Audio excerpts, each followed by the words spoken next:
Hi, hello, kamusta kayo? Magandang araw. At yan nga, ang sarap pa ng tulog namin dyan. At syempre, sino pa ba unang magigising? Ang ilaw ng tahanan. Sabi ko nga mukhang maaga pa kaya tinignan ko talaga yung oras. 4:25 pa lang pala. At good morning kiss pa nga muna ako dyan sa baby ko. At hanga talaga ako sa produkto naming dalawa. Napaka-pogi talaga habang natutulog. At yan nga, pinatay ko na rin yung aircon namin kasi mamaya pagdating ng katapusan, mapapakamot ulo na lang kami sa electric bill.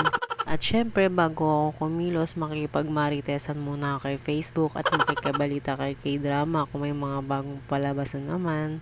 Chinek ko na rin pala yung Facebook page ko, baka sakaling nalagdagan ng followers. Uy, palambing naman, baka hindi ka pa nakapag-follow sa page ko.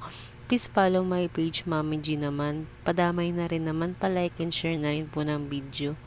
Nang matapos ako sa ginagawa ko, lumabas na rin ako at gawing productive ang araw ko. Sinimulan ko munang maghugas ng bote ng baby ko bago ako maghugas ng mga plato.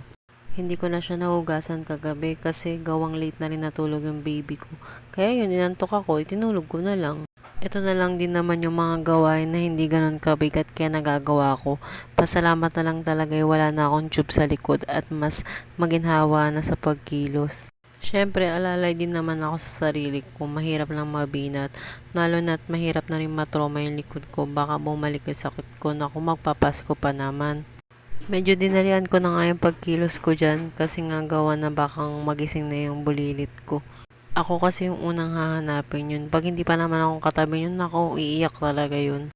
Kailangan mabilisan talaga kumilos kasi nakapila na yung mga gagawin ko.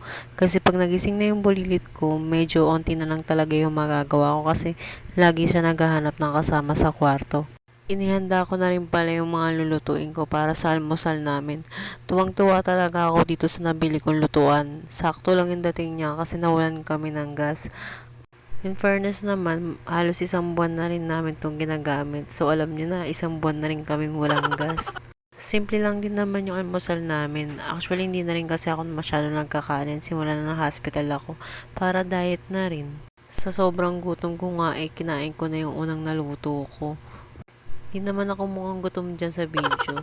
Nauna na nga akong kumain bago ko naisipang magtimpla. Hindi pa rin kasi ako nabusog sa kinain ko at kumakalam yung sikmura ko. Mas feeling ko kasi mabubusog ako pagkatapos kumain pag nainitan na yung sikmura ko.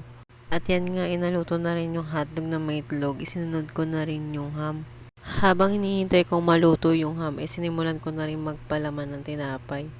Mamaya-maya kasi panigurado ako, igising na yung mag-ama ko at hihingi na ng pagkain. Peanut butter din kasi yun, isa sa paboritong palaman ng baby ko. Magugulat ka na lang, ubos na yung palaman sa ibabaw, yung tinapay hindi pa nauubos. At tinati ko na yung dalawang tinapay para may arte lang.